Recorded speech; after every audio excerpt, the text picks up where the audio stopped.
Assalamualaikum warahmatullahi wabarakatuh. Selamat datang di Siboim, siaran belajar online interaktif dan menyenangkan.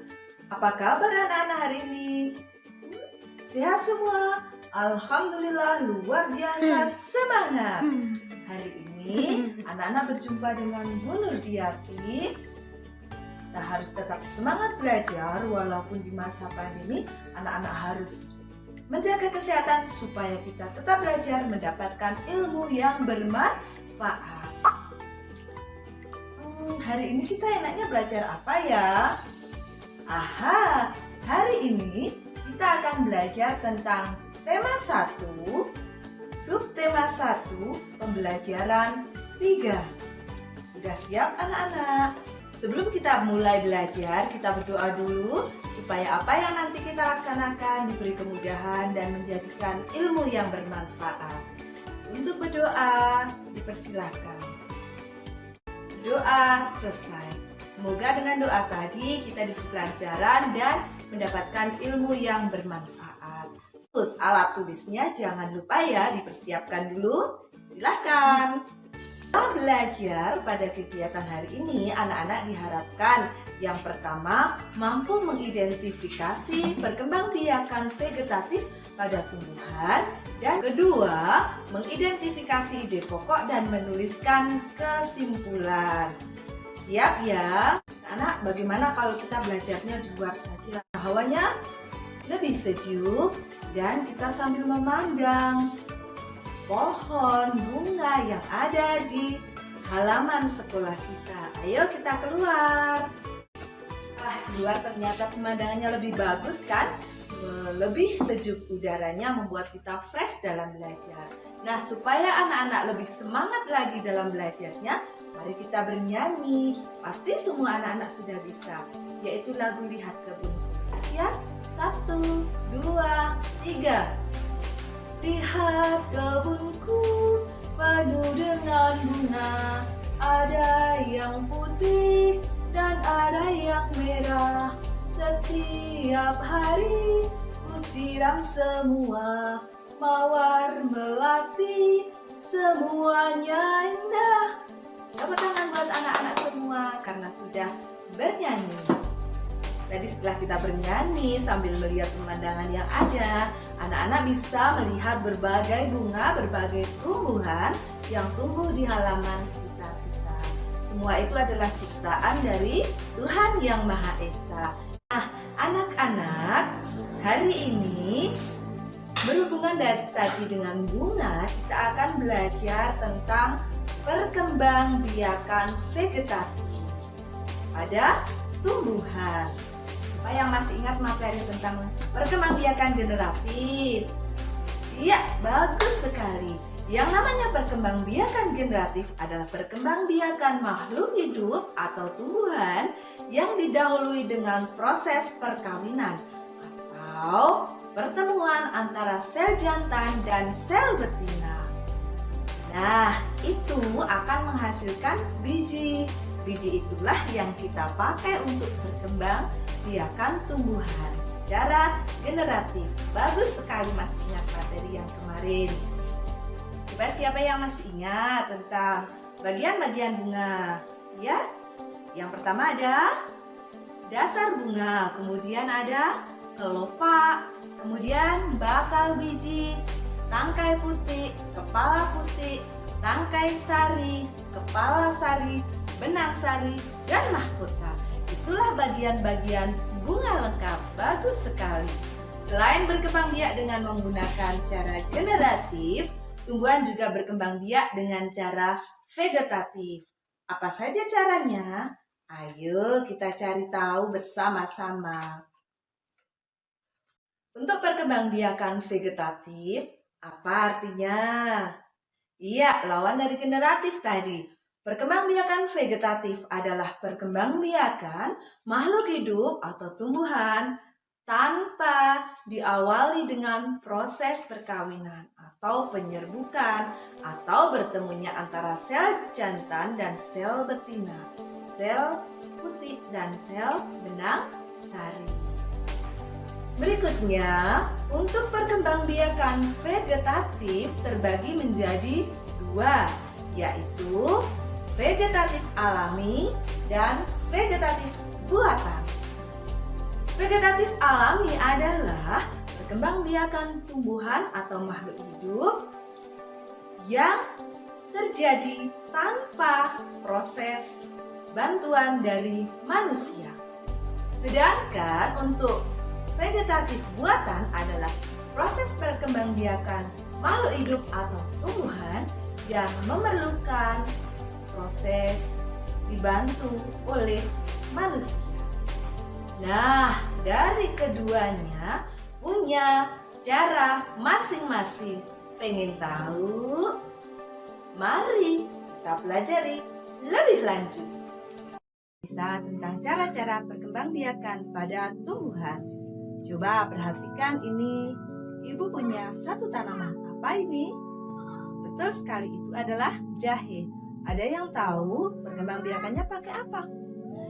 Iya, betul sekali. Akar tinggal adalah batang tanaman yang tumbuh menjalar di dalam tanah. Apalagi ya contoh tumbuhan selain jahe? Lengkuas, kunyit, temulawak. Dan lagi, tanaman apa ini? Ya, itu adalah tanaman jamur. Ada yang tahu cara perkembangbiakannya dengan apa? Benar sekali, yaitu dengan spora. Spora adalah inti sel yang berubah fungsinya menjadi alat perkembangbiakan. Apalagi ya tumbuhannya berkembang biak pakai spora. Di sekitar kita banyak sekali. Ada suplir, ada paku-pakuan, ada tanduk rusa, dan sebagainya. Biasanya spora ditemukan di bagian bawah daun. Ya, jatuh ke tempat yang lembab, maka dia akan tumbuh menjadi tumbuhan baru. Yang ibu punya, perhatikan. Apa? Benar, itu adalah bawang merah. Bawang merah berkembang biak dengan umbi lapis. Umbi lapis adalah lapisan daun yang tersusun secara berlapis-lapis. Biasanya dia akan membentuk semacam batang. Pada bagian akar akan tumbuh akar serabut. Di sela-sela lapisan daun terdapat bakal tunas. Apabila dia tumbuh, maka dia akan membentuk tumbuhan baru. Tumbuhan yang berkembang biak sama seperti bawang merah, misalnya, iya betul sekali, ada bawang putih, bunga bakung, dan bunga tulip. Tumbuhan lain lagi yang ibu punya, yaitu ada kentang. Kentang sering anak-anak lihat saat ibu memasak di dapur. Apa ya cara yang dilakukan kentang untuk berkembang biak? Betul sekali. Kentang berkembang biak dengan umbi batang. Umbi batang sejatinya adalah batang yang tumbuh di dalam tanah dan berguna untuk membentuk sebagai tempat cadangan makanan dan membentuk umbi. Nah, tanaman lain yang berkembang biak sama seperti kentang adalah ubi jalar.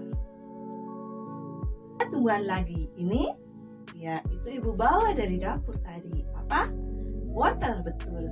Apa ya yang dilakukan wortel untuk berkembang biak? Dengan menggunakan? Iya, betul sekali. Dengan menggunakan umbi akar. Umbi akar itu apa ya?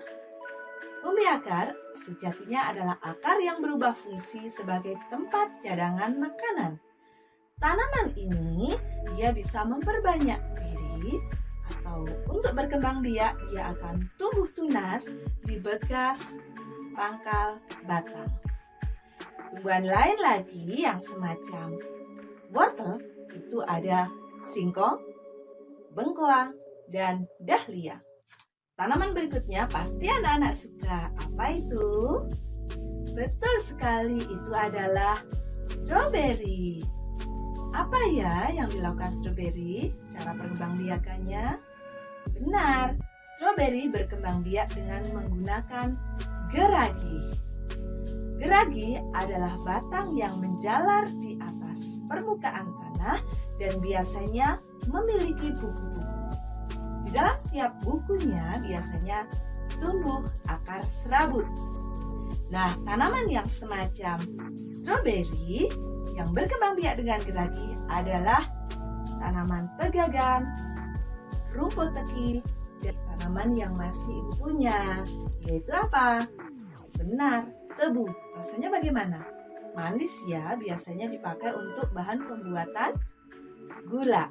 Nah, tebu ini dia berkembang biak secara alami, yaitu dengan tunas.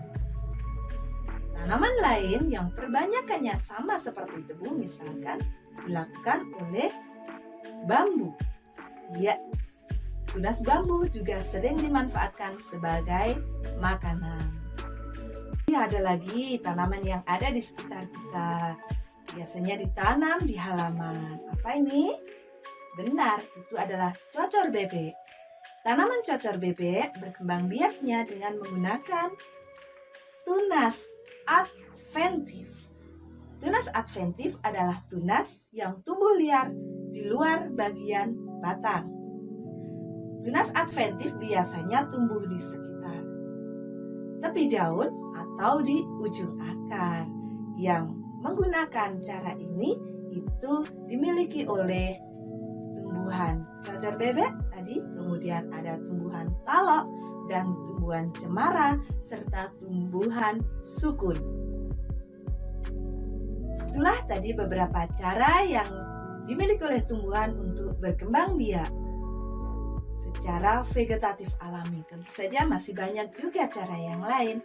Kita tadi belajar tentang perkembangbiakan vegetatif alami pada tumbuhan. Giliran sekarang adalah cara perkembangbiakan vegetatif buatan. Di antara cara perkembangbiakan vegetatif buatan yang sering dilakukan oleh masyarakat adalah mencangkok. Ya, mencangkok itu adalah mengupas batang yang cukup tua, biasanya adalah batang yang berkambium, dikupas, kemudian disayat kulitnya, lalu diberi tanah dan dilapisi dengan sabut kelapa atau plastik, dan setelah beberapa hari perlu penyiraman terus-menerus. Nah, setelah beberapa hari nanti akan tumbuh akar dari bekas sayatan tadi.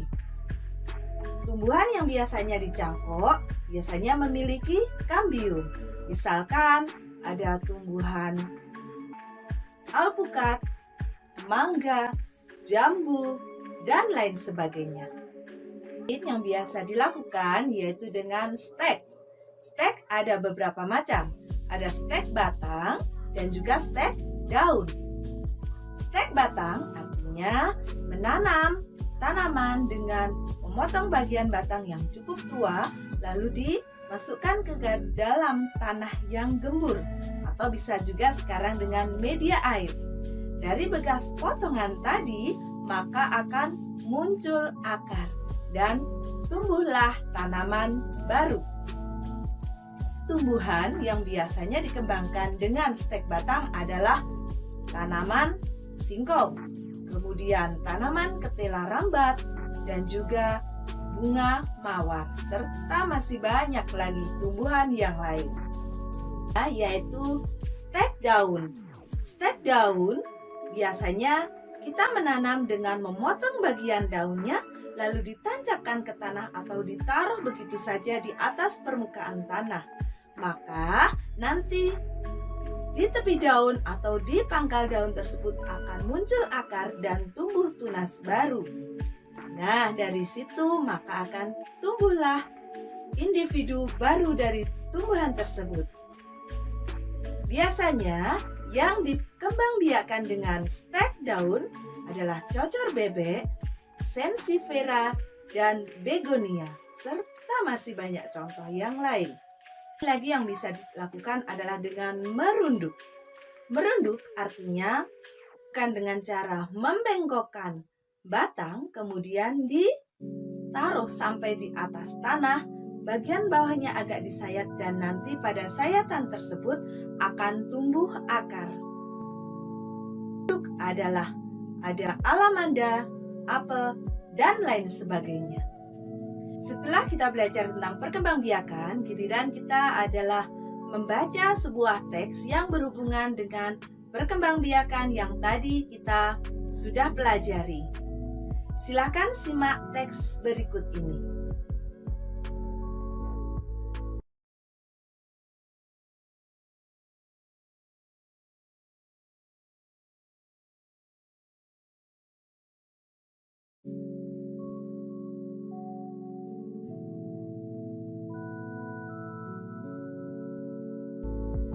Dari teks tadi kita akan mencari unsur-unsurnya untuk dapat menentukan ide pokok dan juga membuat kesimpulan.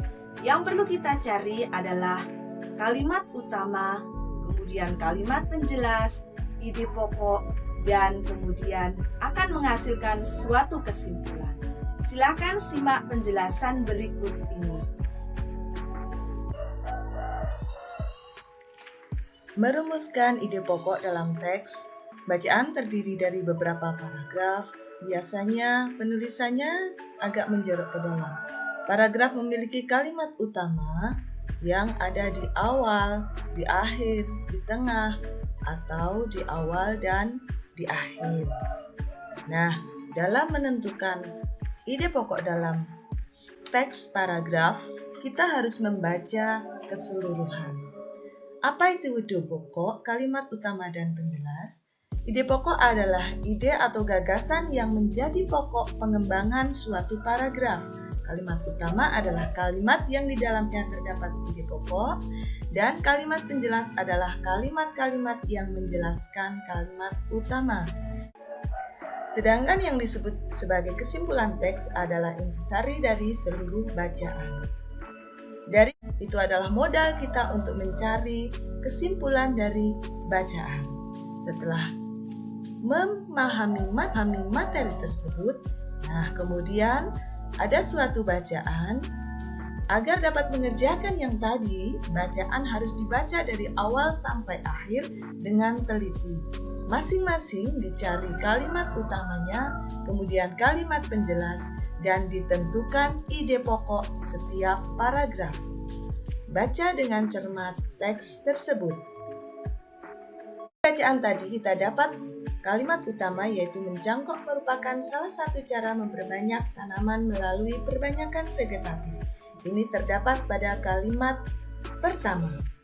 Selanjutnya, untuk kalimat penjelasnya adalah terdapat pada kalimat setelah kalimat utama. Ide pokok dari kalimat tadi adalah mencangkok merupakan cara memperbanyak tanaman melalui perbanyakan vegetatif. Jangan lupa dicatat untuk belajar ya. Demikianlah pembelajaran kita dari awal sampai akhir. Semoga bermanfaat untuk anak-anak, menambah wawasan anak-anak. Dan jangan lupa untuk tetap menjaga kesehatan. Mari kawan, kita biasakan kegiatan jaga kesehatan untuk kita juga keluarga untuk menghindari virus berbahaya. 1, pakailah maskernya. 2, rajin cuci tangan. 3, jaga jarak aman. 1, 2, 3, terhindar virusnya. Semoga dengan lagu tadi anak-anak bisa ingat cara menjaga kesehatan di masa pandemi. Semoga anak-anak tetap diberi kesehatan, dapat belajar dengan bagus. Pelajaran hari ini tetap semangat belajar di mana saja, kapan saja, kalian luar biasa. Wassalamualaikum warahmatullahi wabarakatuh.